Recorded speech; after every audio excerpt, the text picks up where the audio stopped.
Porque si van a lo que está copiado, ahí se equivocó el titular de la cátedra y lo que pegó, unidad por unidad, es el programa viejo, no el que está vigente. El que tienen que usar es el que está en PDF arriba de todo, el primer archivo que aparece en el campus. Ese es el que vale.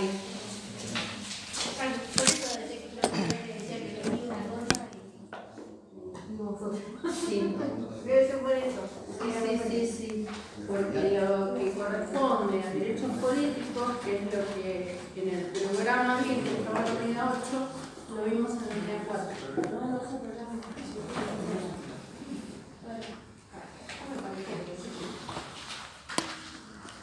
Bueno, o sea, profe, porque acá estamos por la duda. De los 8 cuestionarios se va a tomar esos o cuestionarios que están en el campo. Los cuestionarios están correctos. Lo que está mal es la descripción de la unidad. Perfecto. El programa y las unidades correctas son el primer archivo que figura en el campo. Ese es el programa actual. Lo que está pegado, se equivocó el titular y luego en el programa viejo. Y no puedo modificar. ¿Va a ser a desarrollar? ¿Va a ser a desarrollar?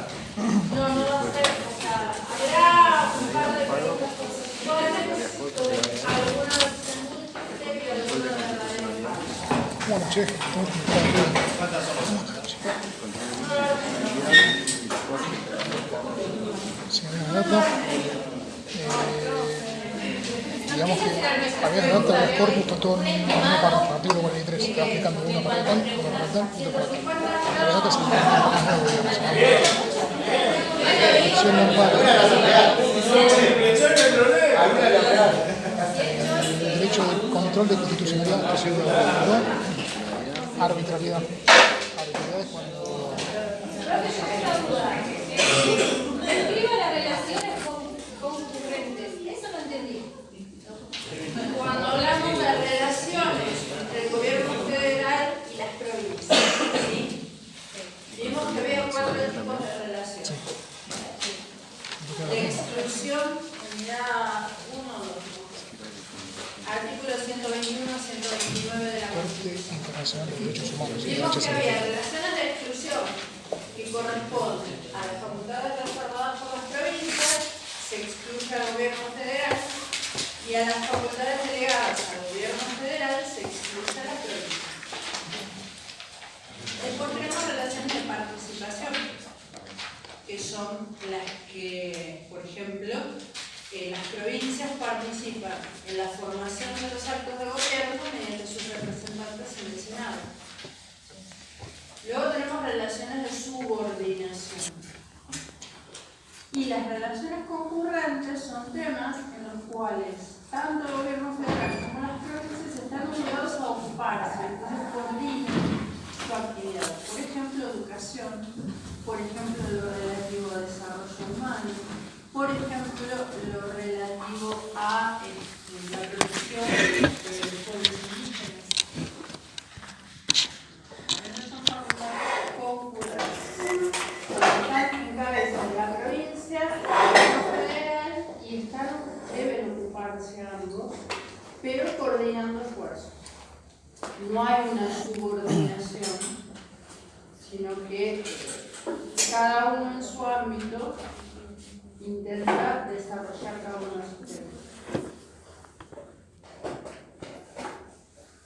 Profe, yo le había mandado un mail con los cuestionarios, ¿lo pudo ver? No. Esta semana no. Tenía miedo que no le haya llegado, digo, capaz que no le llegó. Llegó, pero no lo pude abrir, la verdad no tuve tiempo de ocuparme. También. Tenemos la posibilidad de poner una clase de repaso el sábado, que es feriado, y haríamos por Zoom. ¿Qué hora? Y lo concertamos. me sirve.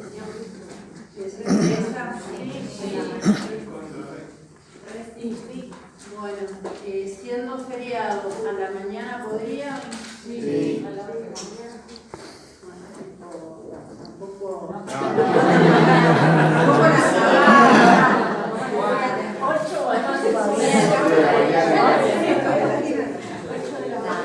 A las 11. Buen horario. Bueno, les publico en el campus el link para el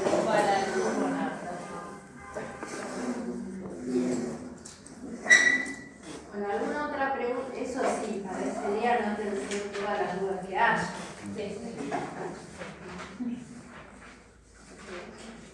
¿Alguna otra pregunta, duda? Sí, una consulta. Cuando habla de los derechos, en la unidad 6 habla de los derechos ambientales que se reconocen y demás. ¿Es todo lo que está en el artículo? No, lo vamos a ver ahora porque es unidad 8. Bueno. Y en derechos usuarios y consumidores que vimos la semana pasada. Vimos un poquito por arriba, hoy lo vamos a terminar de redondear. Porque lo que vimos la clase pasada es lo que corresponde al amparo colectivo. Claro. Hoy vamos a ver qué es lo que dice la Constitución sobre el sistema. ¿De determinado uno quiere decir remisión de nuevo gobierno civil? Nada, pues no lo tocamos.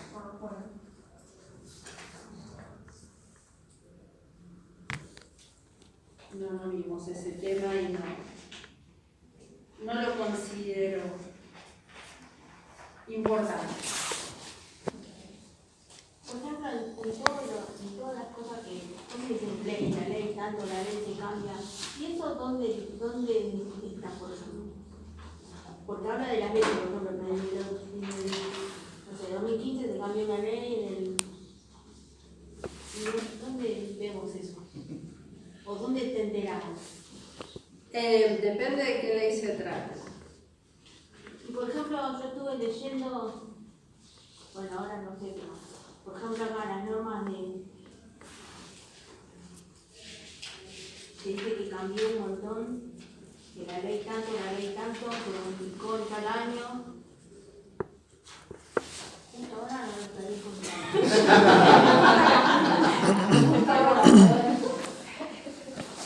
A ver, básicamente nos estamos fundando en lo que dice la Constitución. Los cambios que nos interesan son los que obedecen a las reformas constitucionales. Con respecto a leyes, no hicimos muchas referencias. Acá me encontré. Dime. La ley, por ejemplo, 26.361 que habla de la defensa del consumidor. Bueno, pero eso lo vamos a ver ahora, pero no me interesa tanto la legislación. Okay. ¿Lo va a tomar también o solamente los conceptos? De memoria, nada. No me interesa que estudien ningún artículo de memoria. Otra consulta. En las preguntas, acá por ejemplo en la última, en el cuestionario de la unidad 7, por ejemplo dice definición o dice concepto.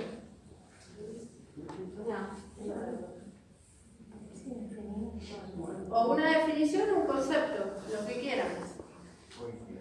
La definición normalmente es taxativa y tiene que tener todos los elementos. El concepto es lo que ustedes entienden respecto al tema. Sí. Acá en la unidad 1, cuando dice clasificaciones de derechos, Sí. nosotros pusimos los de primera, segunda y tercera generación. Esa es una clasificación, pero en realidad ahí vamos a otra cosa. Por ejemplo, tenemos una primera gran diferencia entre derecho internacional y derecho interno. Luego tenemos dentro de cada uno una segunda diferencia importante que es entre derecho público y derecho privado. Eso Dentro de derecho público tenemos distintas ramas. Público, privado, internacional. Y luego tenemos otra diferencia que apunta al derecho objetivo, entendido como el ordenamiento jurídico, y los derechos subjetivos, que es el derecho que tenemos cada uno reconocido por la Constitución, por la legislación. Sí, por eso yo contesté eso y lo de primera vez. Y después me dije, cuando avanzaron las clases, eso usted lo dio en otro. Claro, lo de la Sí, generación de hablo de- derechos lo que vivió después. Entonces vienen siendo derechos públicos, privados, subjetivos, objetivos, internacionales. Hay varias. Esas serían las clasificaciones. Claro. Gracias. ¿Qué más? Profesora, la semana pasada dio un ejemplo del doctor Carlos Saúl Menem cuando sacó unas fotos con su hijo. Y eso no me acuerdo si presentó una ley de amparo ante la Corte Internacional. Eso, No, a ese es un caso donde hubo primero un juicio dentro del Estado, Sí. ¿sí? Que fue en contra de Gabriel Perfil, que salió favorable al doctor Menem y ordenó a la editorial Perfil que pague una indemnización por el supuesto daño ocasional. Una vez que llegó a la Corte Suprema y no pudo modificar esa decisión, los dueños de Editorial Perfil, que son Fontevecchia y D'Amico, iniciaron un reclamo en el sistema interamericano. Primero ante la Comisión Interamericana de Derechos Humanos, denunciando que su violación, que habían sufrido una violación de sus derechos humanos consistente en la libertad de expresión. pero ese prolijo no reconocido hasta el momento, porque Sí, las fotos que salieron en la revista Noticias en un acto público del doctor Menem con su hijo, que en ese momento no estaba reconocido, después lo reconoció. falló a favor de Menem, digamos. En el derecho interno sí, en el derecho internacional no. ¿Y por qué no? ¿Por qué no falló a favor? Porque la realidad es que hubo una violación a la libertad de expresión. Pero él sacó una foto con un acto público, o sea, Exactamente, por eso no ganó menos, por eso ganó la editorial en el derecho internacional. En el derecho interno fue el problema. Esa sentencia que ordena pagar una indemnización violó la libertad de expresión. Porque fue un acto público donde estaba el periodismo invitado y donde concurrieron el presidente en ese momento, que era el doctor Menem, con el niño. y en ese caso no tiene más peso lo que dice la Corte Interamericana y, digamos, puede... Lo que ocurre es que son dos cosas distintas. En el ámbito interno se llegó hasta la última instancia, que es la de la Corte Suprema de Justicia de la Nación. Y la Corte Suprema dijo que correspondía la indemnización. En el ámbito internacional no se revisó el juicio, no es un recurso que permita ver si los jueces resolvieron bien o resolvieron mal. En el ámbito internacional se presentan Fontevecchia y D'Amico y manifiestan que se violó su derecho a la libertad de expresión aplicando una responsabilidad por la publicación que no correspondía. Esto en virtud de un criterio que tiene la Corte Interamericana con respecto a la libertad de expresión, y es que cuando se trata de un funcionario público hay que proteger mucho más la libertad de expresión. Esto es, quien se expone públicamente mediante el ejercicio de un cargo político, por ejemplo, está exponiéndose a que toda su conducta sea analizada. Y permitir libertad de opiniones con respecto a el ejercicio de la función, a la gestión y a todo lo relativo a esa persona pública, tiene que estar mucho más protegido porque hace a la democracia. Entonces, que un presidente de la nación se presente en un acto público donde está el periodismo con el niño, y bueno, él eligió exponerse. Y si salieron las fotos, no es responsabilidad de los periodistas. Si él pretendía que ello no se expusiera, debió preservarse él mismo. Entonces, primero la Comisión Interamericana propuso soluciones que no fueron aceptadas. Por eso tomó intervención la Corte Interamericana. Analizó la situación y resolvió que se había violado el derecho a la libertad de expresión. Y que entonces correspondía que la editorial Perfil no pagara nada. Y al contrario, que fueran indemnizados por el daño que se les ocasionó mediante ese juicio sin causa. ¿Y al final pagaron o no pagaron? Y están en eso, todavía Ah, no. bueno. Todavía no. Iniciaron el pedido de que se les pague, pero todavía no ocurrió. Una duda sobre el control de convencionalidad, definición y doctrina. Bien, la doctrina es de la Corte Interamericana. O sea, el control de convencionalidad es una creación de la Corte Interamericana que surge de la preocupación por el incumplimiento en que los Estados incurran con respecto a las obligaciones que asumen a través de la Convención Americana. Un concepto sería que se debe, en todos los casos, revisar que la norma que se aplique resulte conforme a la Convención Americana. Tiene que ver entonces con eso, por eso no me parece nada. No, el control de convencionalidad nace justamente por la violación de las obligaciones asumidas por los Estados en la Convención Americana sobre Derechos Humanos. Gracias. ¿Alguna otra pregunta, duda, consulta?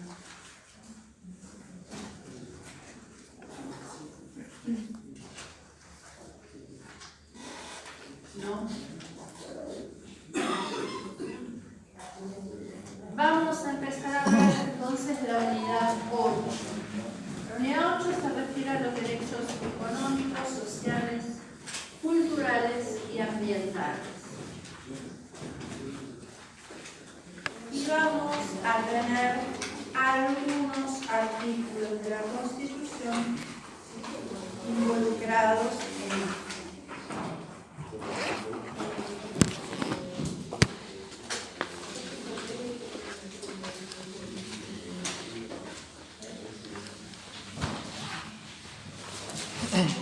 En principio, esto es.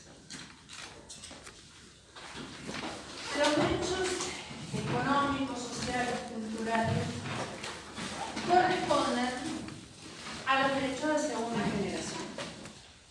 En el derecho constitucional, las generaciones obedecen al momento histórico en que se empieza a reconocer estos derechos.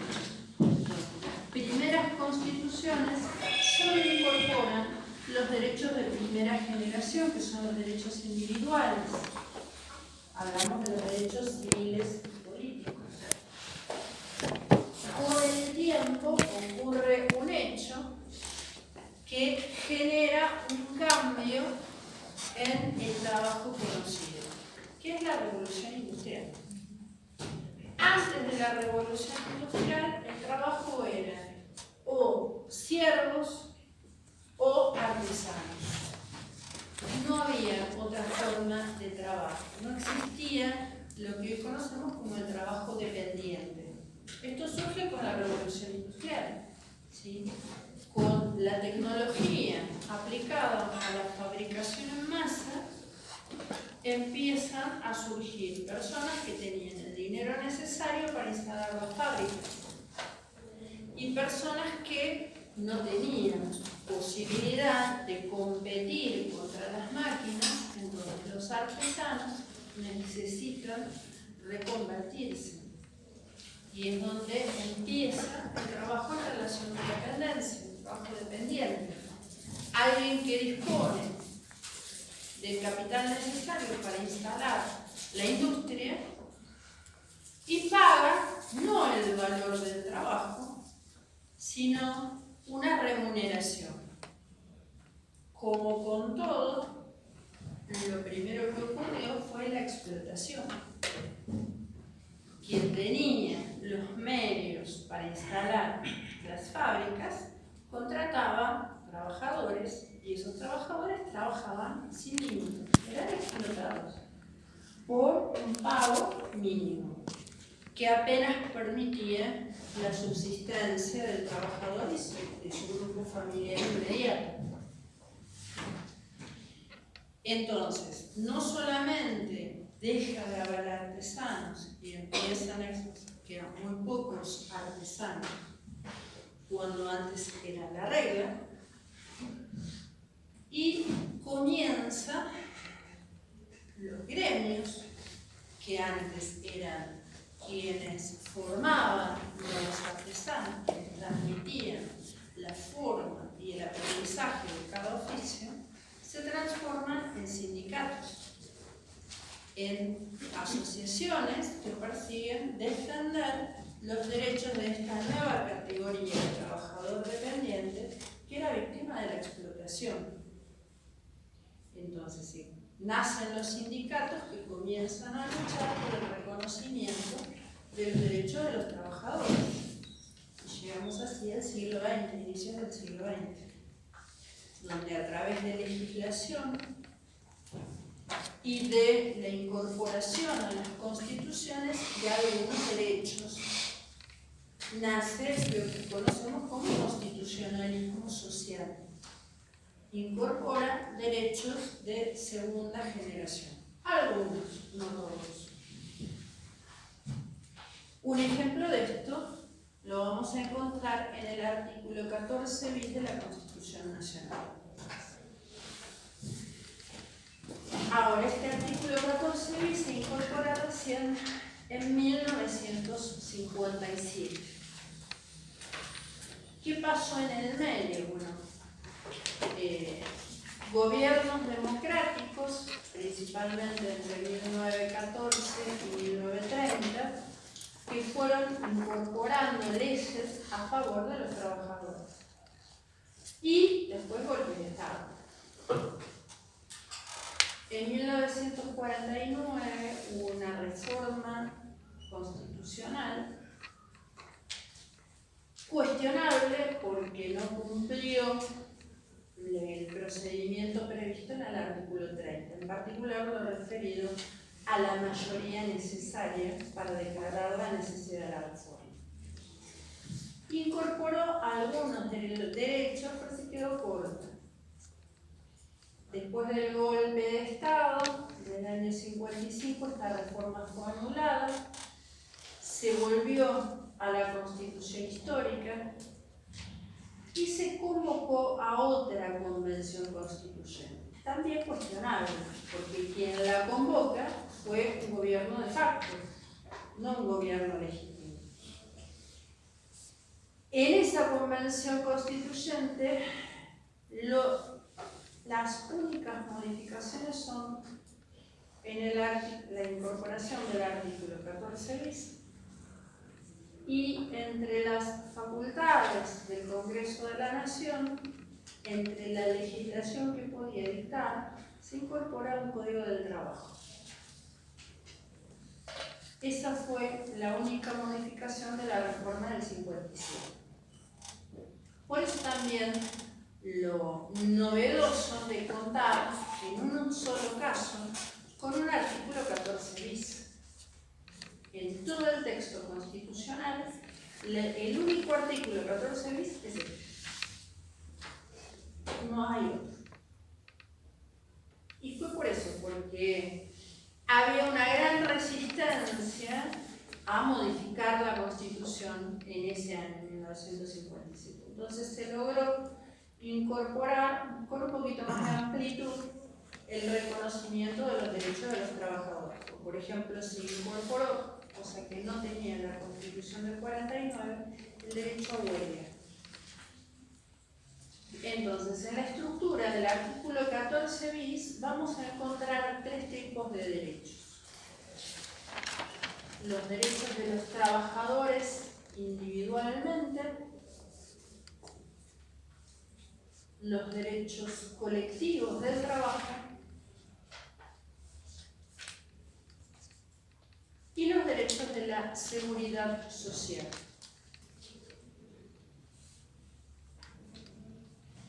Y vamos a ver qué es lo que reconoce a favor del trabajador este artículo 14 bis.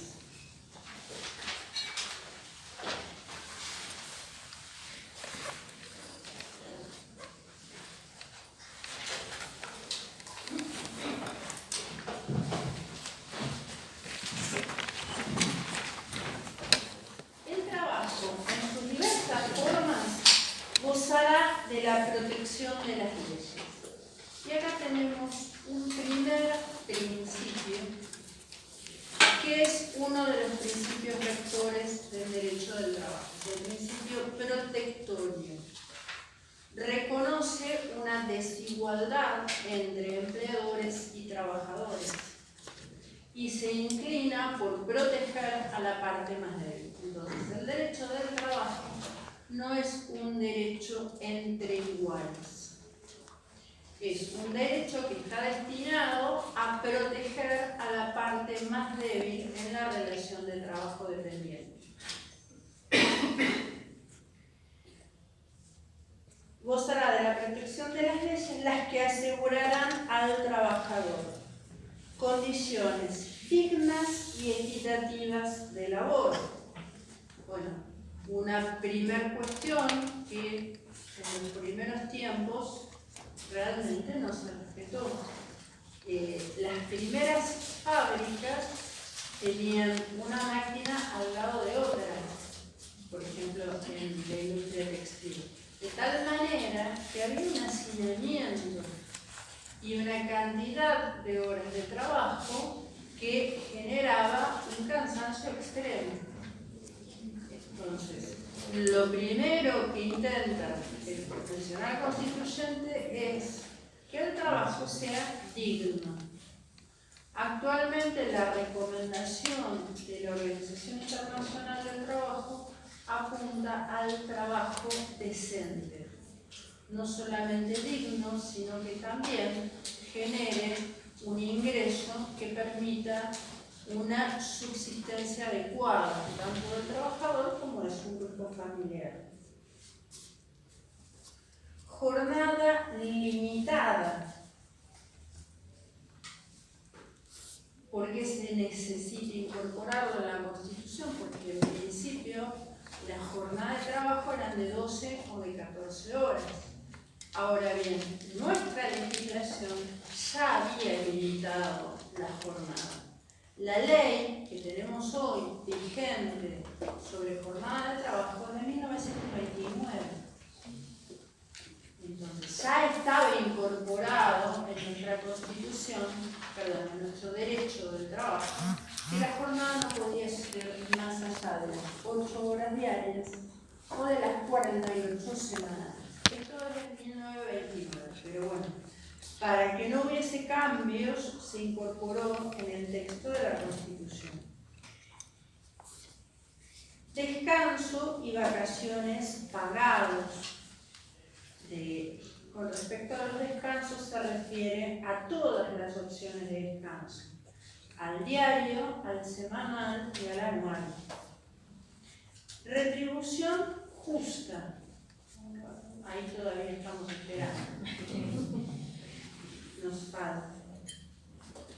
Salario mínimo vital y móvil. Ok, hay una ley de salario mínimo vital y móvil, pero no es vital y la movilidad es muy relevante. ¿Por qué no es vital? Porque no garantiza lo necesario para la subsistencia del trabajador. Creo que en la actualidad está alrededor de 220.000 pesos. para una jornada de trabajo de 8 horas, la jornada completa. Pero eso te lo contradice, porque lo que acaba de decir anterior es retribución justa. Si ahora hablamos de salario mínimo vital y móvil, no se contradice la Constitución. En los hechos no estamos respetando lo que pide la Constitución. Son dos cuestiones diferentes. Pero bueno, no es el único caso, ¿no? Ya hemos visto unos cuantos. Igual remuneración por igual tarea. Bueno, también estamos lejos. En particular, entre hombres y mujeres. No reciben la misma remuneración aun cuando cumplan la misma tarea. En muchas actividades ocurre eso. La remuneración es diferente. Participación en las ganancias de las empresas con control de la producción y colaboración en la dirección. Bueno, esta es una de las cláusulas programáticas que tiene la Constitución. Entonces, es un derecho reconocido, pero que no es exigible hasta que el Congreso de la Nación no dicte una ley que indique cuándo una empresa está obligada a dar participación en las ganancias, o sea, a partir de qué ganancia, cuál es el porcentaje que debe distribuir entre sus trabajadores, de qué manera hacerlo, o sea, una serie de cuestiones que no están reguladas y que mientras no estén reguladas no son exigibles. Sí hay empresas que reconocen participación en las ganancias a sus trabajadores, ¿no? Generalmente son multinacionales. Firestone, tengo entendido que tiene un convenio con trabajadores que estaban en determinada época en actividad por una serie de aumentos que no se pudieron otorgar. Entonces lo compensaron con esa participación en las ganancias. Hay otras que sí tienen directamente participación en la ganancia, pero eso es regulado por la propia empresa. Ahora, en el momento en que una empresa lo regula y lo otorga a sus trabajadores, ya no puede volver atrás. ¿Qué más? Protección contra el despido arbitrario. Bueno, esta protección actualmente es una indemnización tarifada, pero no es la única forma. Esa indemnización tarifada en la actualidad ocasiona que no haya contrataciones, sobre todo en las pymes. Hay otras formas que se han adoptado internacionalmente y que funcionan bien, por ejemplo, un seguro de desempleo, por ejemplo, en España funciona un seguro de paro, las personas consiguen un trabajo tal vez por 6 meses. Cuando concluye ese trabajo, no les renovan el contrato, pasan a depender del Estado por un seguro que les permite subsistir dignamente, pero a la par tienen que hacer cursos para ampliar sus posibilidades de conseguir trabajo, y hay bolsas de trabajo a cargo del Estado. Entonces, el Estado en algún momento le dice, bueno, preséntese en tal empresa que hay un puesto de trabajo para los próximos 6 meses. Concluye, vuelven al sistema del seguro y se los reubica en otro puesto de trabajo. No estaría mal si se pudiera organizar algo parecido. ¿Eso es lo del sistema UOCRA? El sistema UOCRA es porque hay una alta movilidad en el trabajo, pero es así. En realidad no es así. Se va generando con un aporte de los trabajadores y una contribución del empleador un fondo de desempleo. Cuando se contrata, siempre y cuando se lo haga en blanco, porque también hay mucha contratación en negro en el ámbito de la construcción, pero las empresas constructoras tienen que estar inscritas en el IERIC. A partir de ese momento pueden tomar trabajadores, cada vez que contratan a un trabajador le tienen que abrir una cuenta en un banco que genera un fondo de desempleo. Con cada remuneración que percibe el trabajador ingresa un aporte y una contribución. Cuando concluye la obra o cuando se despide por alguna causa el trabajador, tiene acceso a su fondo de desempleo. Sí, por ANSES también hay uno, pero no es nada. No, el de ANSES es un fondo que creó el Estado, porque no es un verdadero fondo de desempleo, sino que es un subsidio de la seguridad social. No te alcanza ni para. No, y porque no entra, porque la realidad es que no va ningún aporte ni ninguna contribución a este fondo, sale del ANSES. Igual que las pensiones y las O sea que en jubilaciones. Argentina no existe. En Brasil sí. El fondo de desempleo. Un seguro de desempleo, como estaba mencionando usted. Es que Es como que les dan un sueldo por, creo que 6 meses. eso, sumado a posibilidades de ampliar facultades para conseguir otros trabajos, es una opción razonable. Lo real es que la indemnización tarifada, como la tenemos, genera menos empleo. Porque las empresas, sobre todo las empresas chicas, escapan a contratar personal. Justamente porque es muy alta esa indemnización y la realidad es que al trabajador no le dura mucho, no le permite obtener otro empleo.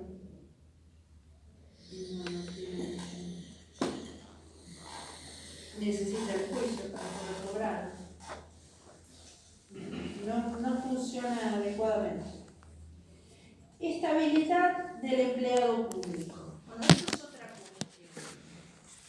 La estabilidad en el empleo puede ser una estabilidad propia o una estabilidad impropia. Para los trabajadores privados, la estabilidad es impropia. Pueden ser despedidos y en caso de ser despedidos deben ser indemnizados por la protección contra el despido sin causa. En cambio, el empleado público no puede ser despedido, salvo que cometa una infracción grave a los deberes que asumió, y en ese caso se debe investigar y comprobar la existencia de esa infracción. A partir de ese momento puede ser cesanteado o exonerado según el caso y según la gravedad de la infracción cometida. Pero respecto del empleado público que ingresó a formar parte de la planta permanente del Estado, no puede ser despedido sin causa. No existe esa posibilidad. No, no, profe, hubo un montón de despidos. No. No se Primero. no se la renovó el Primero, no integraban la planta permanente. Estaban en una situación intermedia, que es planta transitoria, con contrato vigente. Se vencieron los contratos y no fueron renovados. Eso no es un despido. Simplemente no se renovaron los contratos. De personas que no integraban, no tenían todavía la estabilidad del empleado público, estaban contratados.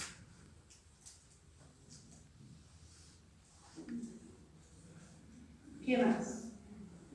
Organización sindical libre y democrática reconocida por la simple inscripción en un registro oficial. Esto relativo a la organización sindical implica para cada trabajador individual la posibilidad de afiliarse a un sindicato al que prefiera, no afiliarse, pero no afiliarse a ninguno, y si está afiliado, desafiliarse. La cuestión de la cuota sindical solidaria, para el trabajador es incompatible con este principio. El empleador está obligado a pagar una contribución al sindicato, y si tiene carácter de solidaria, por cada trabajador, pero al trabajador no se le puede obligar. Si no quiere afiliarse, no se le puede obligar a pagar un aporte por no afiliarse. ¿Sí? Sin embargo, pasa. ¿Qué pasa con eso? Lo estoy diciendo. Y la solidaria también se puede sacar, ¿no? Sí, porque no estás obligada a pagarlo. Si no te da ningún beneficio. Es más, si vos te querés afiliar a otro sindicato que no es ese, ¿por qué le vas a estar derivando ese aporte solidario? Bien, esto con respecto al trabajo individual. En el segundo párrafo del artículo 14 bis, la ley se ocupa del derecho colectivo del trabajo. Y fíjense cómo comienza. Queda garantizado a los gremios concertar convenios colectivos de trabajo. ¿De qué se trata esto? Bueno, cada actividad tiene necesidades específicas que son diferentes de una actividad a la otra. No es lo mismo el trabajador de la construcción que el trabajador metalúrgico o el trabajador textil. Entonces, cada gremio puede pactar las condiciones de trabajo. ¿Qué va a incluir un convenio colectivo de trabajo? Bueno, las distintas categorías de trabajo necesarias para esa actividad, la capacitación que se requiere para cada una de esas categorías, qué tipo de jornada va a desempeñar, cuántas horas de jornada de trabajo, las obligaciones que asume el empleador, por ejemplo, refrigerios, cuántos en el día, los descansos, los días de vacaciones, el aporte o no de ropa de trabajo. Yo por ejemplo, pertenezco a un gremio, por trabajar el domingo, tenés franco lunes, un día de semana, y medio franco. Y la vacación inicial es de 16 días, no 14. Para dar un ejemplo, ¿no? En ese caso, lo que estás teniendo es un franco compensatorio, porque hay un mínimo de protección que lo establece la ley de contrato de trabajo. Y la ley de contrato de trabajo dice que semanalmente cada trabajador debe gozar de 35 horas corridas de descanso. Quienes deban trabajar sábado y domingo van a gozar este descanso de un día a partir de las 13, un día completo, en la semana. Entonces, si te toca trabajar sábado y domingo, tenés. Pero esto surge necesariamente de la ley de contrato de trabajo, no se puede modificar menos en el convenio. Se puede proteger un poquito más, menos no. Y sí tenés una ventaja en los días de vacaciones, porque la ley de contrato de trabajo dice que son 14 días corridos para el trabajador que después ya es igual a los 5.21, a los 3.28, pero al que entra primero 16. Es un ejemplo. Recurrir a la conciliación y al arbitraje. Bueno, esto es para los conflictos colectivos de trabajo. Cuando es el gremio quien entra en discusión con una cámara de empleadores, por ejemplo, una cámara empresarial, se puede acudir a la conciliación. ¿Qué es la conciliación? Es un tercero imparcial que reúne a las partes y les propone posibles soluciones al conflicto. Cuando concluye ese conflicto, cuando las partes aceptan una de las las propuestas del conciliador. El arbitraje, en cambio, es un tercero, también imparcial, que no tiene un interés particular en cómo se va a resolver ese caso, pero que va a escuchar a las partes y va a dar algo que se llama laudo arbitral. Es una decisión que, como las partes aceptaron el arbitraje, es obligatoria, es de cumplimiento obligatorio. En la conciliación son las partes las que llegan a un acuerdo con ayuda de un tercero. En el arbitraje es el tercero quien, después de escuchar a las partes, resuelve. Esto debe ser así. ¿Se entendió la diferencia? Bien. Él también queda garantizado el derecho de huelga. El derecho de huelga es de los sindicatos, no de los trabajadores. Y en nuestro país es del sindicato que tiene personería gremial, no de cualquier sindicato. Dentro de cada actividad puede haber más de un sindicato, pero solo uno va a tener personería gremial. ¿Y cuál va a ser el que tenga mayor cantidad de afiliados? Por lo tanto, esto puede cambiar de acuerdo a la gestión o a la mejor gestión que haga un sindicato u otro. Si se desafilian en un solo sindicato, se afilian a otro dentro de la misma actividad, va a cambiar la personería gremial. ¿Se entendió? Sí.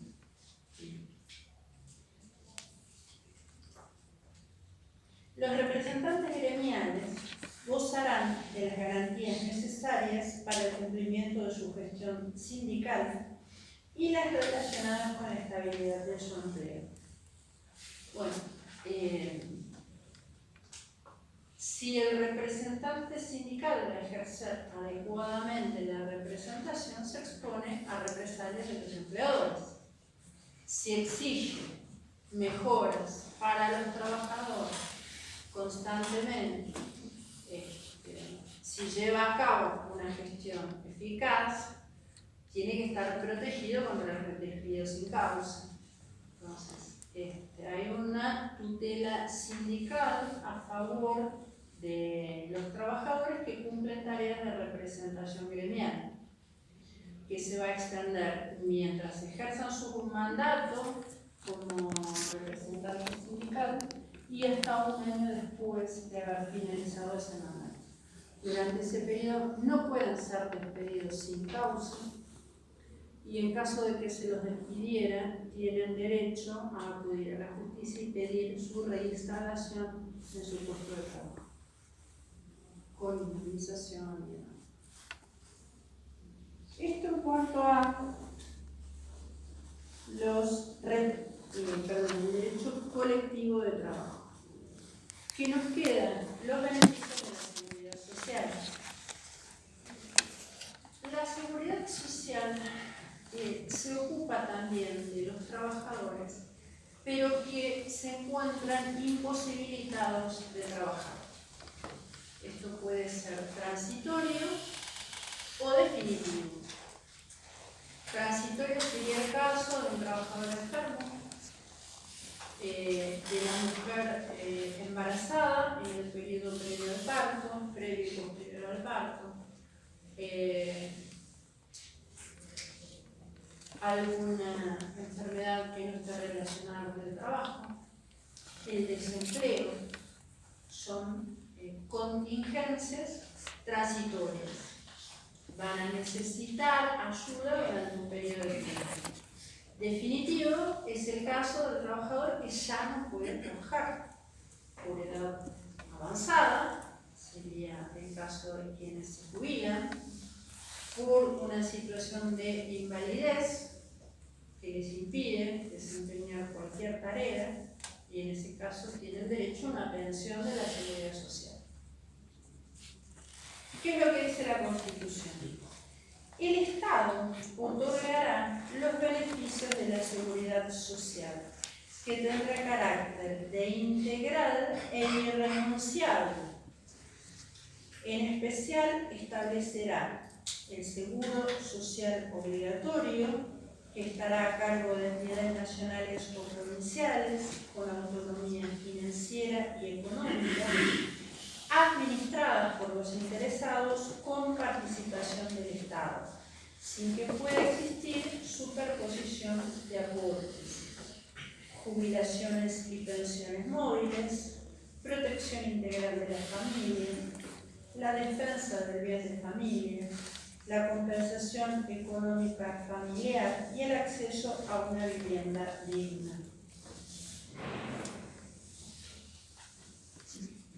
Actualmente la seguridad social está a cargo del Estado, del ANSES, ¿sí? Desde que se nacionalizaron las administradoras del Fondo de Jubilación y Pensión, quedó nuevamente unificado a cargo de ANSES, exclusivamente. Quien quiere un seguro privado lo tiene que contratar y pagar aparte de lo que corresponde a aportes previsionales. ¿Qué cubre el sistema de seguridad social? Bueno, básicamente jubilaciones, pensiones, fondo de desempleo, la asistencia universal por hijo, la asignación por maternidad, las asignaciones familiares. Todo esto queda cubierto por el ANSES. Hay prestaciones de la seguridad social que se ponen en cabeza de otros prestadores. Por ejemplo, lo que corresponde a enfermedades que no tienen que ver con el trabajo. Es lo que llamamos enfermedad o accidente inculpable. Está a cargo del empleador, no del ANSES. Los accidentes de trabajo o enfermedades profesionales están a cargo de empresas de seguros que perciben por cada trabajador una cuota mensual. En general, estos son obligaciones de la seguridad social, deberían estar a cargo de la representante, están organizados de manera diferente. ¿Hasta ahí se entendió? Sí. ¿Alguna pregunta, alguna duda? Bien. ¿Qué más? Con la reforma de 1994 se incorporaron derechos nuevos derechos y garantías. Entre los nuevos derechos vamos a encontrar derechos de usuarios y consumidores. Usuarios y consumidores. Y derecho al medio ambiente. ¿Qué características tienen estos derechos? Bueno, que no hay una relación directa, inmediata y exclusiva, como en los derechos individuales. Hablamos de los derechos individuales, por ejemplo, el derecho de propiedad. Si esta Constitución es mía, nadie más tiene un derecho sobre esa Constitución. Esto es un derecho directo y exclusivo. Ahora, si hablamos de un medio ambiente sano, todos los que estamos en el mismo lugar al mismo tiempo tenemos el mismo derecho. Entonces ya no hay un derecho exclusivo, hay un derecho de goce colectivo o de incidencia colectiva. Una violación a ese ambiente sano nos perjudica a todos. Lo mismo con derechos de consumidores. Si una empresa larga al mercado un producto defectuoso que puede dañar potencialmente la salud, hay una categoría de personas involucradas. Son todas aquellas que hayan adquirido ese producto defectuoso. Por ejemplo, me llegó hace poquito un mail de una empresa norteamericana por un adaptador que yo compré junto con mi computadora hace 15 años. Ya me compré 10 más. ¿Eh? Ya me compré 10 más. No. Sigo con la misma. Le cambié el disco rígido por uno sólido, pero sigue funcionando espectacularmente bien. Dice que ese adaptador puede provocar incendios. Entonces, me mandaron un mail para que les mande fotos del adaptador con el número de registro y qué sé yo. Verificar que sí es uno de los potencialmente dañosos y me van a mandar uno nuevo, supuestamente. Pero bueno, Estados Unidos, ¿sí? La computadora. ¿Y lo tenía todavía, profe? ¿El adaptador? La tengo en uso, la computadora. ¿Qué es? ¿La batería? No, es el cable de conexión de la computadora a la fuente. Sería lo que es la fuente. Claro. ¿Sí? Pero las automotrices también hacen eso. Mandan comunicados, a veces está registrado en un comunicado que el airbag de tal modelo que vayan a revisión. Cuando yo prendo la computadora me aparece ese mensajito. En el Zelda, Veremos si llega. Después les cuento. Pero bueno, ¿qué es lo que hizo? Mandó directamente el comunicado a todas las computadoras, todas las notebooks Toshiba a las que les proveyeron ese tipo de fuente. Bueno, veremos. Entonces, ¿qué pasa? Los usuarios, ¿qué diferencia hay entre usuarios y consumidores? El usuario con relación a un servicio público. De ahí, la cosa es un poquito peor en nuestro país. Porque los servicios públicos son monopólicos. No podemos elegir. Por ejemplo, el proveedor de energía eléctrica es uno. No me puedo ir a otro porque no hay otro. Lo mismo con el gas, lo mismo con el agua. Lo único que se abrió un poquito es la telefonía móvil. Y con la proliferación de los servicios de internet, la telefonía. Ya no estamos dependiendo de Telefónico Telecom, hay otras opciones. No. En otros países hay, por ejemplo, varios sur, así. En la Argentina, antes de la privatización, había dos empresas. Serva, que era del Estado, y Leitel. Los dos proveían el servicio eléctrico, pero bueno, entonces ustedes están hablando más o menos de historia. Yo, por ejemplo, tuve dos problemas, uno con Telefónica y uno con el Sur. A los dos le hice cosas y me gané a los dos. Pero conseguí que por ejemplo, Telefónica me devuelva la línea del teléfono. Después de 3 años que no me la querían devolver, me había sacado el número, me había puesto la línea en venta y conseguí que me vuelvan a regalar la línea. Y después en el Sur que teníamos los tachitos esos de lata y conseguí que me cambien todo el sistema de cableado grueso y que pongan un transformador grande, entonces no se me corta mal la luz. Bien. Bien. Bueno, esa es la idea. Entonces, cuando hablamos de este tipo de derechos, no hay un solo afectado. Cada vez que se produce un daño, es un grupo de personas los afectados. Por eso son derechos de distinta naturaleza. Y por ejemplo, ¿qué derechos reconocen? El artículo 41 se refiere a la preservación del ambiente. Todos los habitantes gozan del derecho a un ambiente sano, equilibrado, apto para el desarrollo humano y para que las actividades productivas satisfagan las necesidades presentes sin comprometer las de las generaciones futuras. Y tienen el deber de preservarlo. El daño ambiental generará prioritariamente la obligación de recomponer según lo establezca la ley.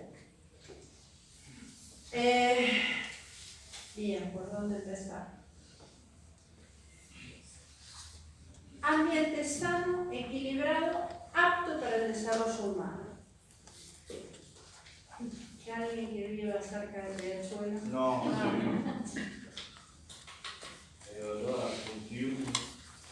Ahí la ribera de Mano de Provincia, hasta la noche es un desastre. Bueno, hay un fallo, No hay que dejarse mucho. no, Encontrar por todos lados. hay un fallo por el cual un intendente de Lomas de Zamora renunció. ¿Por qué? Porque obligaron a sanear el riachuelo, concretamente la cuenca Matanza del Riachuelo. A raíz de ese fallo, que es una sentencia en Mendoza, se creó el ACUMAR, que es la autoridad de aplicación de la cuenca Matanza del Riachuelo. Principalmente para evitar que se profundice el problema de la contaminación. La contaminación surge por las fábricas y las curtiembres que vertían desechos en el riachuelo, ¿verdad? Bien. Sí, a veces inclusive el olor de las costumbres se resiente, al menos en mi casa, a veces no, ahora ya no tanto, pero hasta hace 1 o 2 años atrás no podíamos abrir y determinar. Era impresionante el olor. Yo todavía lo siento. Pero viste que esas son épocas donde es mucho más fuerte. Sí. Pero lindo es impresionante. Bien, en ese fallo se obligó a realizar las tareas necesarias para eliminar la contaminación del riachuelo y a un intendente de Lomas de Zamora se le impuso una multa diaria por cada día de demora en el inicio de la tarea. Renunció. Rossi, el intendente anterior a Inés Ahorrado. Pero no, la ley no es sobre el municipio, era sobre él. No, era sobre él.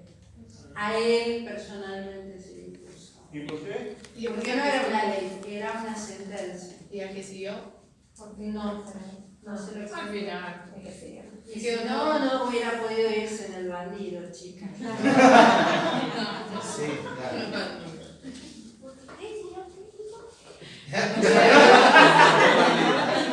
Eso no había reído, no sé qué está bien, pero la finalidad no la cumplimos bien entonces. No se cumplió. A ver, perdón. Algunos se recordará de la década del 90 cuando alguien prometió que en 1000 días limpiaba el riachuelo. Alzogaray, María Julia Alzogaray. En 1000 días ella limpiaba el riachuelo. Pasaron 30 años. Pero los ingleses. Hay que hacer una obra en sí, se puede. Lo principal es dejar de contaminar, cosa que no lo puede. No está bien, no.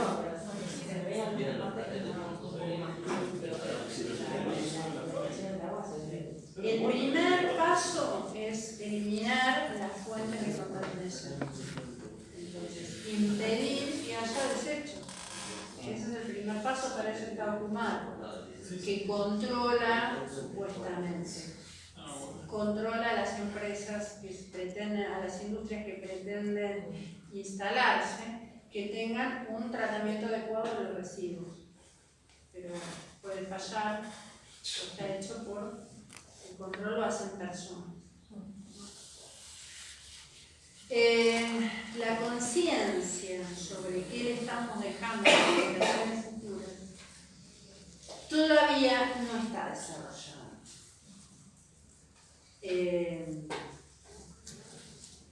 Fíjense que en provincia no está la cultura de reciclar, ni siquiera de separar los residuos. Cuestiones que quien vive en capital está obligado a hacerlo desde hace muchos años, en provincia ni lo pensamos. Desde provincia del lado que ni siquiera pasa el camión. Bueno, Hay que dejarlo a 2 esquinas en unos tachos comunes.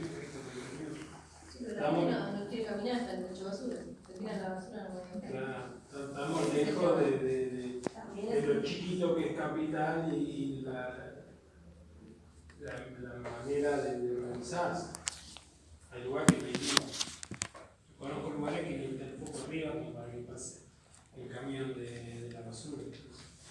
Igual hay Sí. gente también que va en el Pero auto es y una mira realidad de que la también la gente no colabora, porque por ejemplo, antes porque eran las Bueno, calles de claro. tierra, por ejemplo. Están todos afectados ahora, los camiones pasan, pero vienen los carritos y tiran seguro de todos lados. O sea, no puede ser. Tenés para todas las noches para sacar la basura que pasa el camión, porque el Loma de Zamora pasa por todos lados, por ejemplo. Pero la gente no.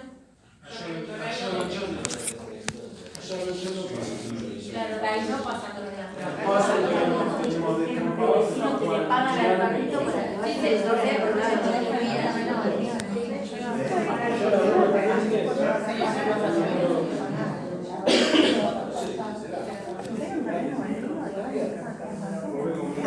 Eso es justamente lo que iba a decir.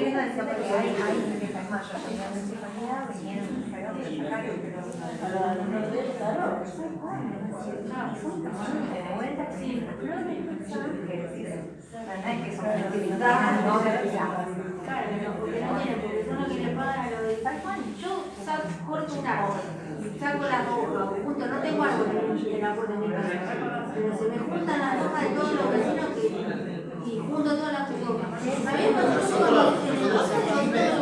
pero el vecino de enfrente saca todo y le pagan el carrito porque lo tiene a 25 cuadras.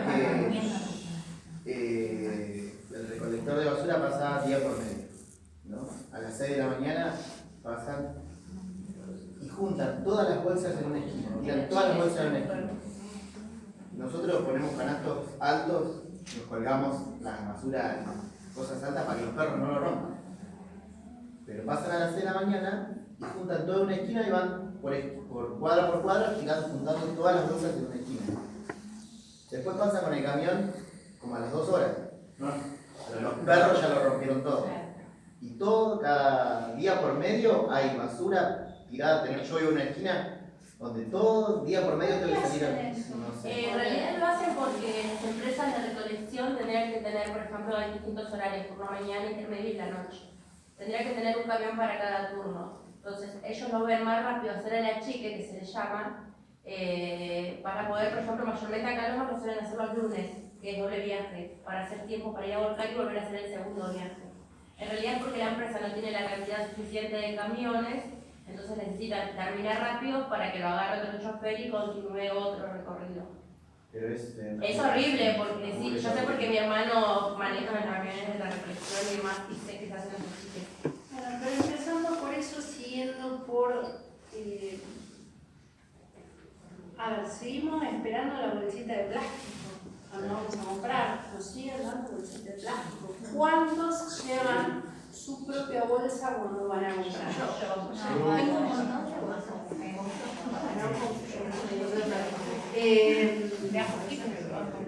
Las botellas de plástico, no las llevamos a un centro de reciclado. No, esto lo separamos, en el barrio lo separamos y pasa un carrito y se lleva todo lo que son botellas y cartón. En el barrio lo hacemos. En el mío no pasa nada. Es más, yo saco pila de diario, no se lo llevan.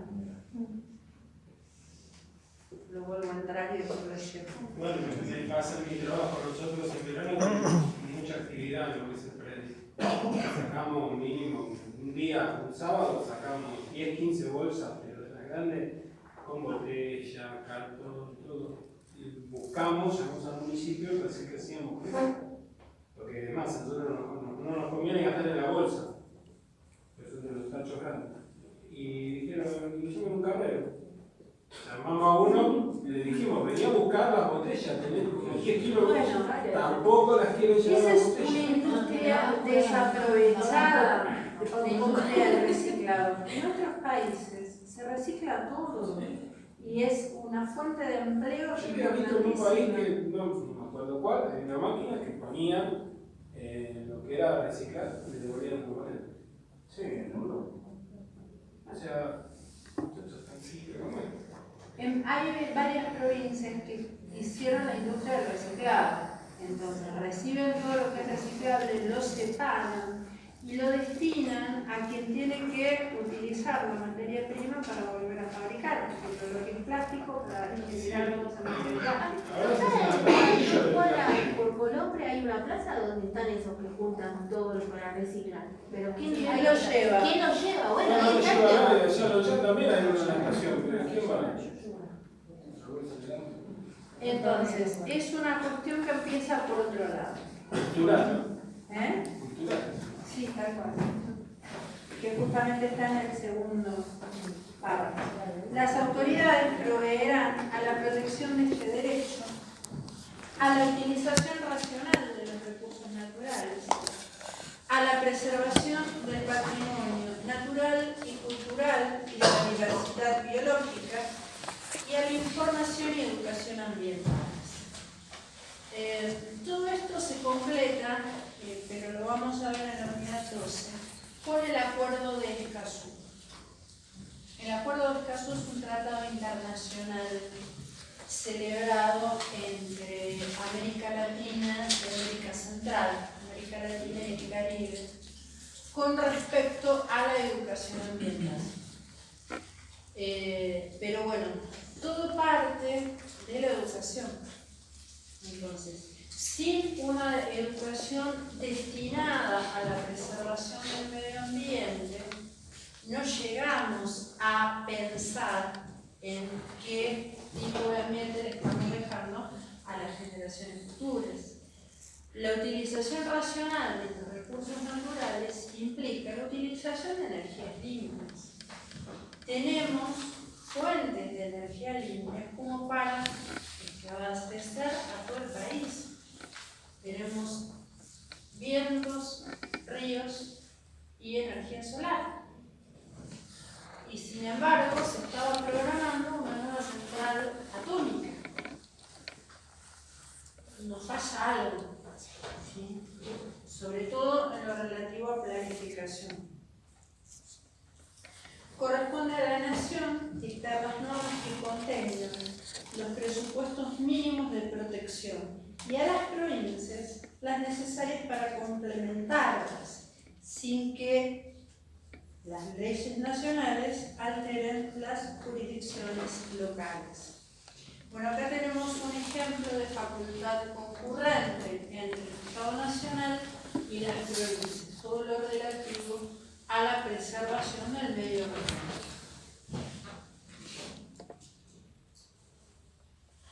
Se prohíbe el ingreso al territorio nacional de residuos actual o potencialmente peligrosos y de los radioactivos.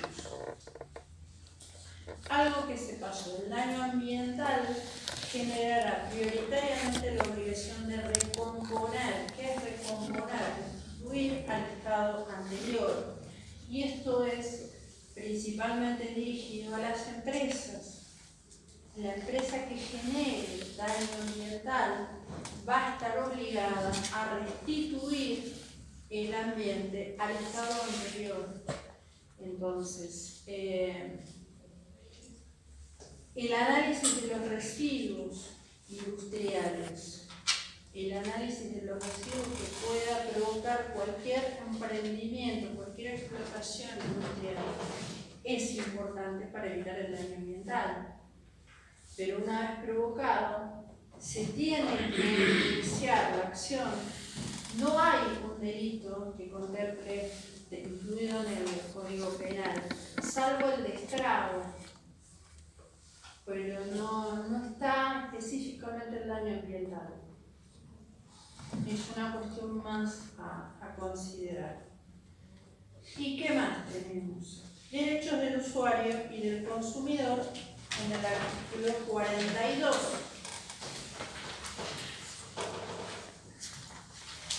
Los consumidores y usuarios de bienes y servicios tienen derecho en la relación de consumo a la protección de su salud, seguridad e intereses económicos,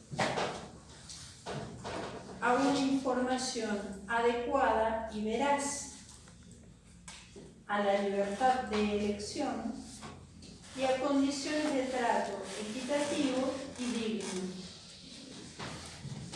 Bien, cuántas cosas en las que también hay deficiencias, ¿no? ¿Qué implica una información veraz? Conocer el producto, conocer sus componentes, conocer si es riesgoso. Actualmente está la ley de etiquetado frontal con los sellitos. Está tan mal hecho. Claro.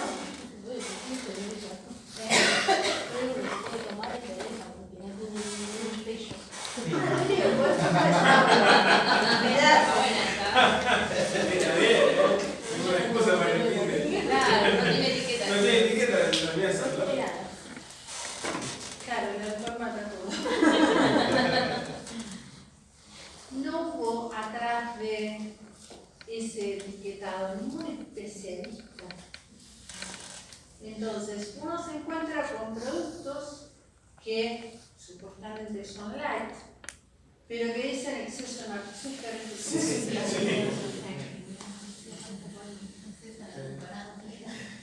Claro. Y uno le pregunta a la nutricionista, ¿lo puedo comer? Sí, con eso no pasa nada. ¿Cómo que no pasa nada? Todos los sellitos, ¿qué hago con los sellitos?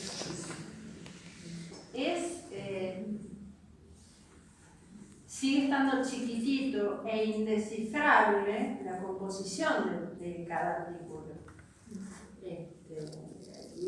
A mí los anteojos no me alcanzan, necesito una lupa para ver el porcentaje de cada cosa que tiene cada artículo. Y si quieres saber si algo tiene azúcar o no tiene azúcar, te vuelve loco.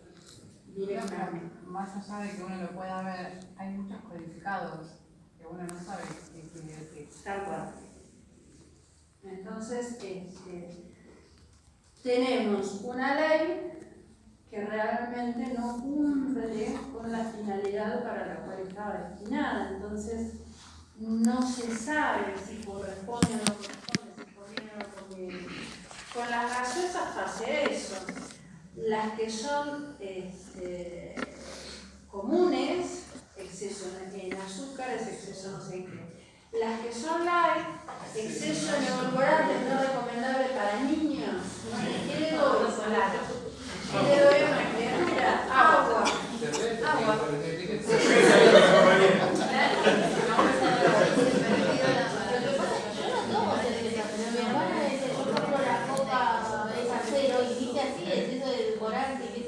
Mi hermana me dice, no, tenés que tomar cerveza, no sé por qué no quiere. Pero el vino tampoco tiene ningún sello, pero atrás tiene la debe ser el sulfito. Claro. Que no está en el sello, No. que no está en la ley, eso sí. Porque la ley no se refiere a Al eso. sulfito no le interesa. Pero No, grasa saturada, grasas trans, azúcares, calorías y sodio. Es que te mata el corazón. Bien, libertad de elección. En lo que se refiere a servicios públicos, olvidémoslo, no existe. En otras cosas, tal vez. Bueno, las autoridades proveerán a la protección de esos derechos, a la educación para el consumo, a la defensa de la competencia contra toda forma de extorsión de los mercados, al control de los monopolios naturales y legales, al de la calidad y eficiencia de los servicios públicos y a la constitución de asociaciones de consumidores y de usuarios. Bueno, además está decir que estos controles no existen. La educación para el consumo tampoco. Y sí existen asociaciones de usuarios y de consumidores, pero no gracias al esfuerzo estatal, sino gracias a la iniciativa de cada una de esas asociaciones. Con respecto a los servicios públicos, la legislación establecerá procedimientos eficaces para la prevención y solución de conflictos y los marcos regulatorios de los servicios públicos de competencia nacional, previendo la necesaria participación de las asociaciones de consumidores y usuarios y de las provincias interesadas en los organismos de control. Esta es otra cuestión que nos trajo la privatización. Con cada servicio privatizado se generaron entes reguladores, con un pequeño inconveniente. Cada ente regulador se sostiene con la contribución del proveedor del servicio. O sea, el ente regulador de la energía eléctrica, ¿cómo se sostiene? Con los aportes de Sur y de Norte. Hola. Era prima, digamos. La prima Netamente altruista, sí, totalmente. Entonces, no hay un verdadero control, que sí debería existir. Porque los servicios públicos son responsabilidad estatal, al punto que es el Estado quien otorga la concesión del servicio a través de contratos administrativos. Entonces, la actividad de control sobre el servicio concesionado debería ser permanente. Control de calidad, control de facturación, control de efectividad. Porque si yo digo, bueno, esta tarea que es mía, a partir de ahora la va a realizar esta empresa, tengo que controlar cómo lo hacen, porque si lo hace mal, le saco la concesión. De eso se trata. Bueno, ese mecanismo de control nos da. Es lo mismo que con el peaje, con la concesión de rutas o de autopistas. Quien otorga la concesión debe controlar que el servicio se preste en condiciones adecuadas. Bueno, tampoco existe ese control. Y ahí es donde nos está fallando. Bueno, una cosa más, ¿no? Es la única. ¿Sí? Ahora, estos derechos también están incorporados en los tratados internacionales sobre derechos humanos. Entonces, no son solamente cuestiones que están incorporadas en la Constitución y que son nuestros derechos. También son obligaciones que la Argentina adoptó frente a otros estados. Por ejemplo, el Pacto Internacional de Derechos Económicos, Sociales y Culturales reconoce los derechos del trabajo, los derechos a la educación, el derecho a bienes culturales. En América hay un protocolo adicional a la Convención Americana sobre Derechos Humanos. Es el protocolo sobre derechos económicos, sociales y culturales. Bueno, se refiere también a estos derechos. Son obligaciones que Argentina asume con relación a otros estados para cumplir internamente. Están incorporados a la categoría de derechos humanos. Está el Estado argentino obligado a respetarlos. Junto con esos derechos hablamos del derecho a la salud. No está mencionado en la Constitución, pero sí en los pactos, en el Pacto Internacional de Derechos Económicos, Sociales y Culturales y en el Protocolo sobre Derechos Económicos, Sociales y Culturales. El derecho a una alimentación adecuada, sobre todo con respecto a los niños. Entonces, esta categoría, esta generación de derechos, lo completamos con los tratados internacionales sobre derechos humanos. En esta segunda generación de derechos vamos a encontrar el derecho a la educación, a una educación plena, completa, ¿sí? Inicial, primaria, secundaria y universitaria. No nos quedamos con la educación primaria y progresivamente se tiene que apuntar que bueno, por suerte algo tenemos, a que esta educación sea gratuita. Nos falta que sea, por lo menos en nivel primario y secundario, que además de gratuita sea de calidad. Esa es la deficiencia, porque tenemos educación pública gratuita desde hace muchos años, pero el problema es que el nivel educativo de esa educación pública cambió.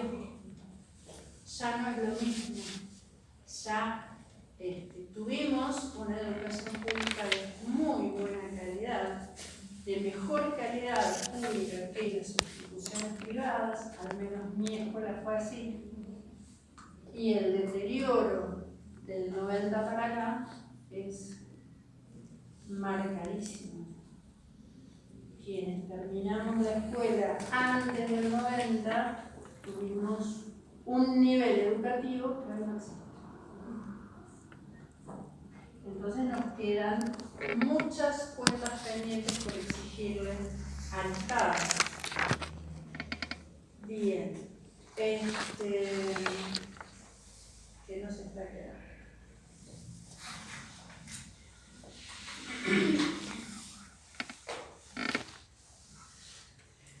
Específicamente a estos derechos le aplicamos dos principios de los derechos humanos, los de progresividad y no regresión. Cuando hablamos de los derechos humanos, mencionamos algunos de los principios de los derechos. Uno es el de progresividad, bueno, con particular énfasis en los derechos económicos, sociales y culturales vamos a aplicar este principio.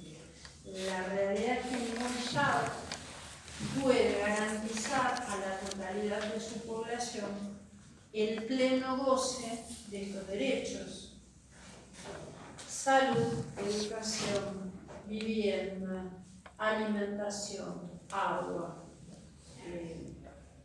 no están al alcance de todos los habitantes en ningún estado del mundo, absolutamente en ninguno. Entonces, se aplica el principio de desarrollo progresivo. Tienen que generar inversión de recursos propios, pero también de buscar cooperación internacional, económica y técnica, para el desarrollo de estos derechos. En algunos derechos estamos más o menos, al menos de la legislación, un poco más desarrollados que con respecto a otros. Por ejemplo, los derechos del trabajo tienen una regulación legal bastante firme. ¿Es la adecuada?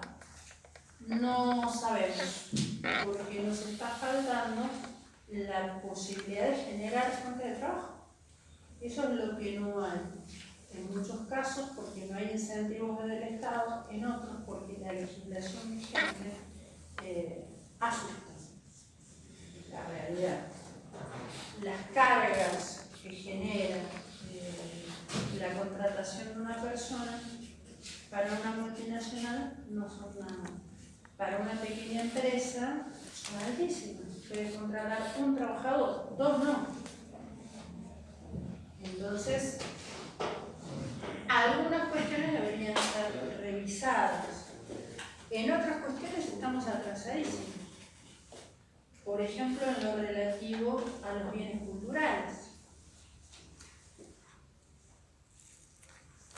El reconocimiento de los derechos de los pueblos originarios no existe. Educación bilingüe, preservación de la identidad cultural, preservación de la propiedad comunitaria, no existe.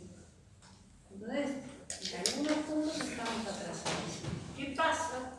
Esto lo han dicho tanto Naciones Unidas como la OEA. ¿Qué pasa cuando un Estado no tiene recursos para invertir en el desarrollo de estos derechos? La realidad es que muchos derechos no necesitan inversión de dinero, no necesitan inversión de recursos. simplemente una gestión adecuada de los recursos de cuenta del propio Estado. Las escuelas públicas están, ¿qué es lo que nos está fallando? El sistema educativo. El sistema educativo. La planificación, los planes de estudios, las ideas en torno a el sistema educativo más conveniente.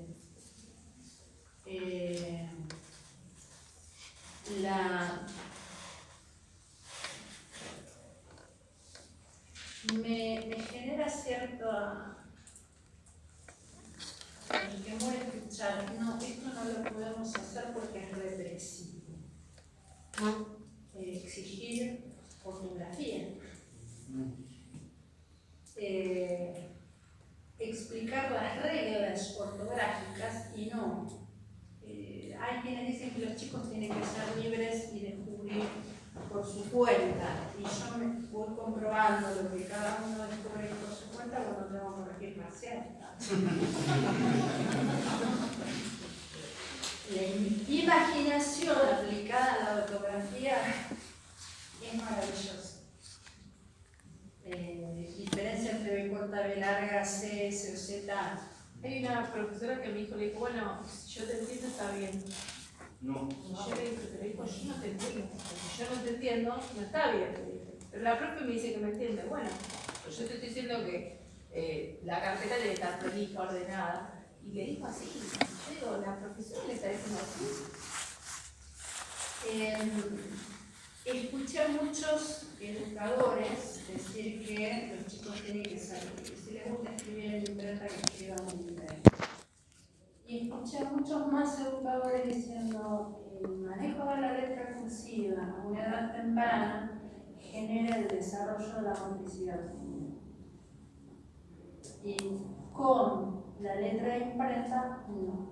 Bueno, de hecho, mi hija en primer grado, ya para el segundo trimestre, yo tenía que escribir todo en, o sea, en cursiva. Tanto leer y escribir en cursiva.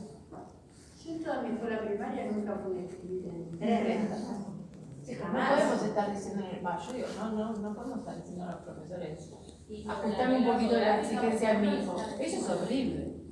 Hoy le dije al preceptor, porque mi hijo viene y se pone un buzo en el colegio y luego con Ismael, decide vos también, porque estamos incumpliendo la regla. Dice, no, bueno, pero después se lo saca. Sí, bueno, pero después me contesta eso a mí, que nadie le dice nada. Bueno, ¿qué otra cosa se perdió con eso?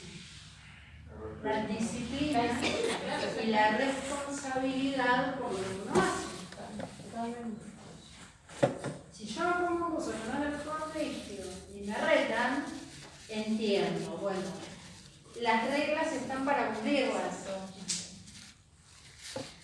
Pero eso cuando se le pone al alumno, el alumno lo capta, lo adapta. Pasó con mi hijo, yo lo mandaba a un colegio que usaba. En la pandemia, iba a un colegio privado, lo tuvimos que sacar, lo tuvimos que poner en un colegio de Estado. Le decían que podía llevar una choma del colegio para identificarse, pero que no era obligatorio. Entonces, como no era obligatorio, no lo llevaba nadie. Ahora lo pasé a un colegio privado y tiene que tener su uniforme de colegio privado. Y no se despega del uniforme porque si va sin el uniforme, no dejan entrar. Claro, yo hice toda la escuela, primaria y secundaria, con guardapolvo blanco. Claro. Bueno, ahora no te lo exigen. Es una no es la misma educación ya. O sea, un tercer grado, toda mi niña ahora, no es por lo que sea, pero un tercer grado, por eso se trata de más educación, pero la gran diferencia es que no. Mis hijos, de hecho, yo veía a mis sobrinos, que yo que mis hermanos podían pagar un colegio privado, pero querían el Estado. Y yo veía la diferencia de mis hijos con mis sobrinos, que no te hay mucho. Son las modas.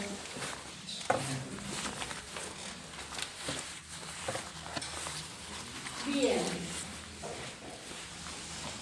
Entonces, los derechos culturales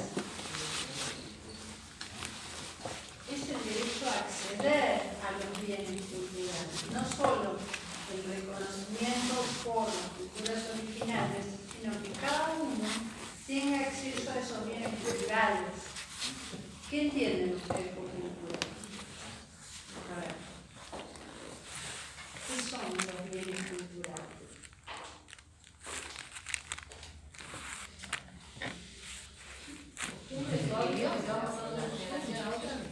Costumbres o hábitos que se van pasando de una generación a otra. Es mucho más. Es lo cotidiano, es la música, es la literatura, es el arte, es el poder ir a un museo, es el ir a un partido de fútbol y cultura. Cultura es toda producción del hombre, es el poder ir a un recital, poder presenciar un espectáculo, ir al teatro, ir al cine. ¿Tenemos que dar acceso a estas cuestiones? Hoy ya no. Con los sueldos y el deterioro, ¿quién puede pagar la entrada a un teatro? Una, tal vez, pero si van dos o para llevar a los chicos, ya nos olvidamos.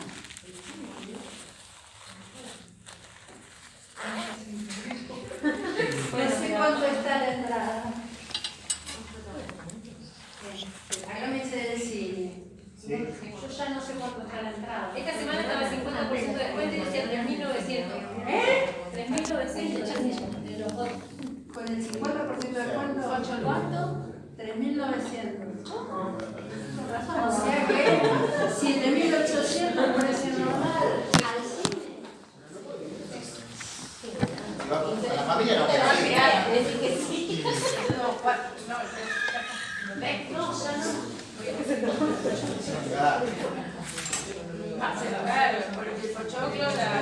No, mirá, eso nada. Si ellos se saben más caro que la entrada. Aparte eso es nuevo.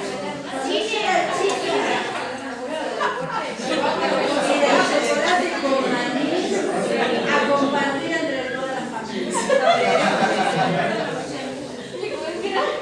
Claro, era una tarta grande de chocolate con maní que compartió con todos. Eso era.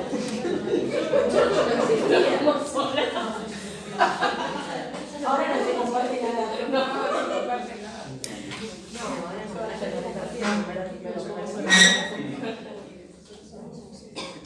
Hay mecanismos para generar, en particular, para evitar el daño ambiental. ¿Sí? Es lo que proporciona herramientas para reincorporar al sistema productivo cosas que normalmente descartamos. Entonces, cada vez hay más tiendas de moda circular. La vieja feria americana. La vieja querida feria americana.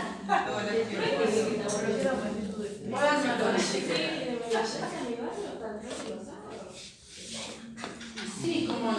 ¿Cómo no? Pero la economía circular aplicada a las empresas genera la reutilización de los recursos. Hay una promoción vigente ahora, no sé si escucharon, de Guinness. Por 4 botellas de litro que se devuelvan, te dan una. Pero te quedaste sin las 4 botellas de litro. Claro. Y después, si quieres comprar más, las tenés que pagar. Estar de contratado. 3.000 pesos la botella. 3.000 pesos ahí como autoservicio. 3.000 pesos cada botella. Esto de lo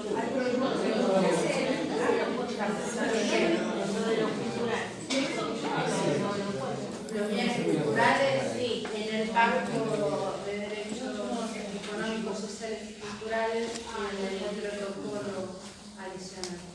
Pero, por ejemplo, lo relativo a indígenas está en el 75, en el inciso creo que el 19. Ah, sí, un poquito. Pero lo último que estaba hablando de los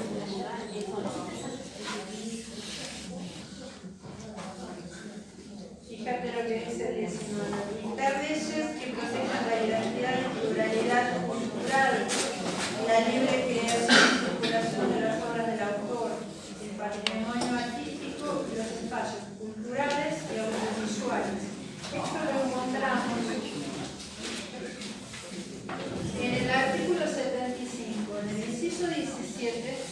habla el libro. Pero en el 19 se habla, entre las obligaciones del Congreso, del desarrollo humano. Y fíjense lo que le exige el constituyente al Congreso. Proveer lo conducente al desarrollo humano, al progreso económico con justicia social, a la productividad de la economía nacional, a la generación de empleo, a la formación profesional de los trabajadores, a la defensa del valor de la moneda, a la investigación y al desarrollo científico y tecnológico, su difusión y aprovechamiento. Con respecto al crecimiento, proveer al crecimiento armónico de la nación y al poblamiento de su territorio, promover políticas diferenciadas que tiendan a equilibrar el desigual desarrollo relativo de provincias y regiones. Con respecto a educación, sancionar leyes de organización y de base de la educación que consoliden la unidad nacional, respetando las particularidades provinciales y locales, que aseguren la responsabilidad indelegable del Estado, la participación de la familia y la sociedad, la promoción de los valores democráticos y la igualdad de oportunidades y posibilidades sin discriminación alguna, y que garanticen los principios de gratuidad y equidad de la educación pública estatal y la autonomía y autarquía de las universidades nacionales. Y con respecto a la cultura, dictar leyes que protejan la identidad y pluralidad cultural, la libre creación y circulación de las obras del autor, el patrimonio artístico y los espacios culturales y audiovisuales. Este inciso fue incorporado a la Constitución por la reforma del 94. Entonces, cerramos esa previsión del artículo 41 y 42 con el 75, inciso 19, que obviamente tampoco se cumple. ¿Para qué vamos a hacer diferencia? ¿Qué nos está quedando de esta unidad?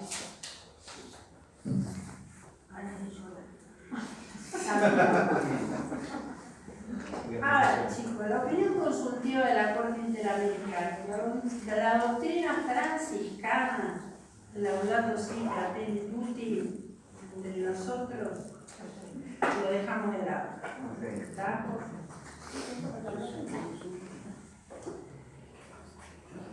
Con respecto a los problemas psicológicos modernos,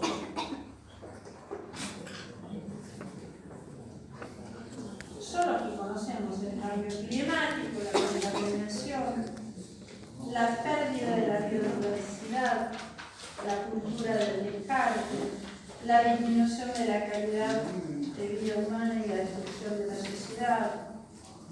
Bueno, todo esto lo venimos hablando.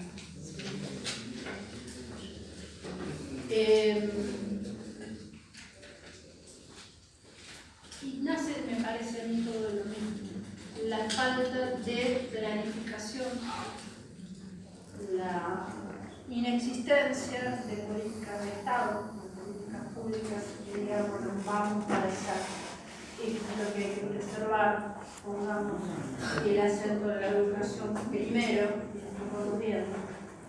Genera todo esto. Una serie de objetivos a alcanzar. Yo creo que la reforma constitucional del 94 fue muy a lo necesario de aquellas cuestiones en las que debía hacerse foco como para generar esas políticas públicas, y aún estamos esperando que arranquen.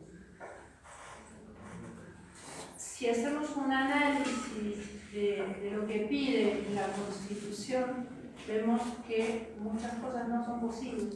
muchas propuestas en particular de este Estado, de este gobierno, perdón, no son posibles, no van a poder generarse muchas modificaciones. Si la Constitución apunta a defender el valor de la moneda, no la puedes eliminar y reemplazar por el dólar. Mínimamente.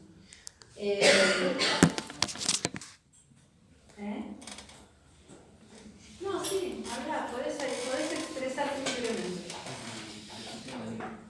Acá lo que vale dentro de esta aula es la democracia y el respeto por la opinión ajena. Así que pueden expresar lo que piensen sin censura. Piensan diferente, vale. No, pero estamos hablando de otra cosa, profe. Ah, bueno, yo lo que quiero es que no tengan temor de decir algo distinto. Como en todo, conocer la Constitución implica conocer nuestros derechos. Conocer nuestros derechos implica que no nos pueden tomar el pelo de muchas cosas, ¿no? No es la materia más importante de la carrera para nadie. Vamos a estar claros. Pero es algo interesante para la vida cotidiana. Como para reflexionar algunas cosas que normalmente pasamos de largo. Este librito es la base de nuestros derechos. Ahí empiezan, y ahí mencionan algunos y se desarrollan. Y se desarrollan de una manera que no nos podemos imaginar. Pero sin conocerlos, ¿cómo los exigimos? Entonces, la ventaja de esta materia sí les va a facilitar un poquito las otras materias de derecho. Pero me parece a mí que para la vida cotidiana es una materia por lo menos interesante, como para decir algo más de lo que conocemos existe y está por encima de lo que conocemos.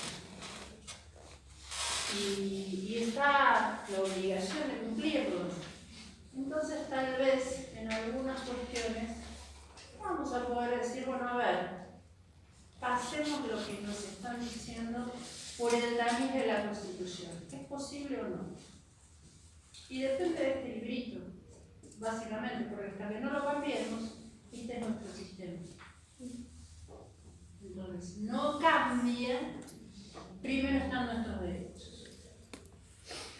Y el conocerlos es el primer paso para poder exigirlos, para poder exigir que se respeten, que se cumplan. Y para descartar aquel que propone cosas que no tienen relación.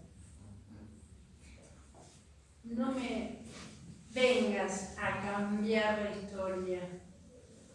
Somos una república, hay control de poderes. Nadie puede hacer lo que se le ocurra.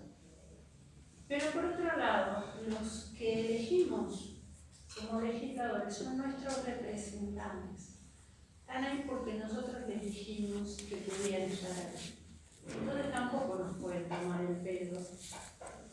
Ni se puede elevar el sueldo a 7 millones de pesos. Dejemos lo normal. Pero no nos representan. No nos representan. Yo no veo a nadie que me represente. Discúlpeme. Y busquemos otro.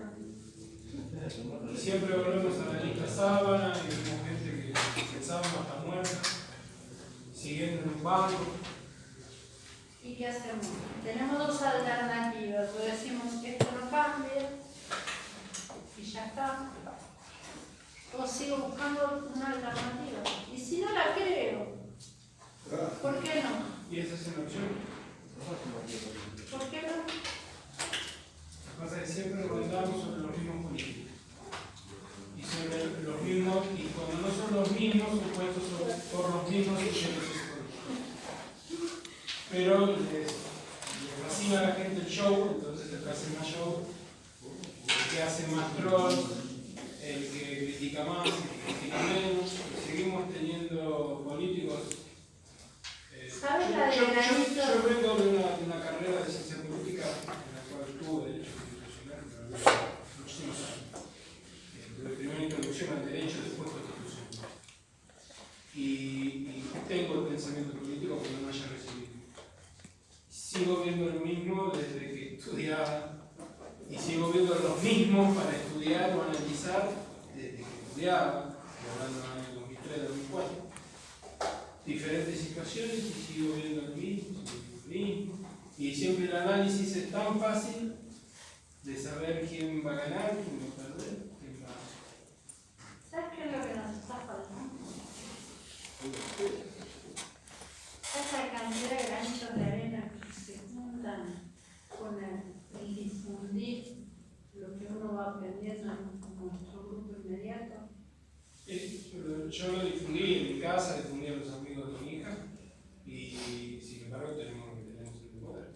Está bien, pero vos lo haces en tu lugar, yo lo hago en el mío, otros lo van haciendo. Nos falta educación democrática. No nos la va a proporcionar el Estado, la tenemos que hacer nosotros. El Estado no proporciona nada porque el que está en el Estado te proporciona y te oculta. Y el que quiere venir está con la palabra cambio, que en realidad estuvo antes. Yo sigo votando Y siempre está. Tenemos como de las charlas acá, en mi otro curso, de derechos humanos, salga gente con ganas de contarle al que tiene al lado. Mirá que Es abrir la cabeza, no es. si no lo hacemos nosotros, no lo va a hacer Por nadie. eso yo nunca entendí, yo cursé en la Universidad de la Luz. La peronista no podía ver, para mí yo más la peronista. universidad acá. No, baja la línea,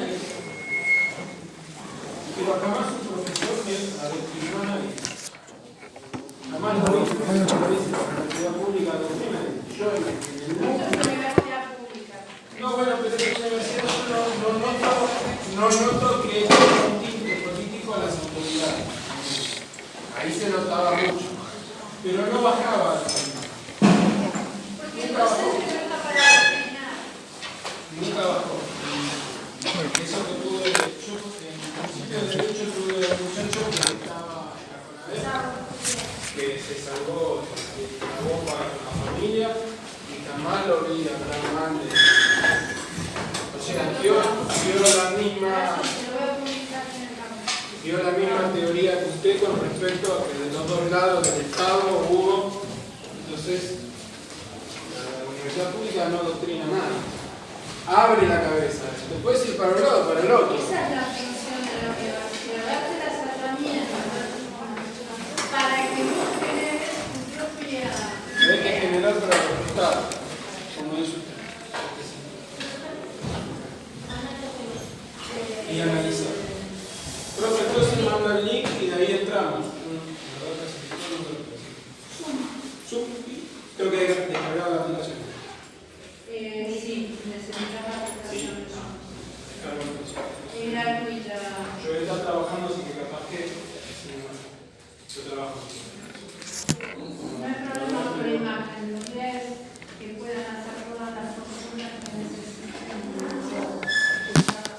Gracias, profe. El tema con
Hablando de laboral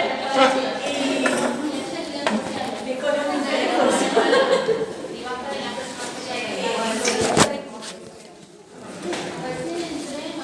Profesora, hasta el sábado. Hasta el sábado.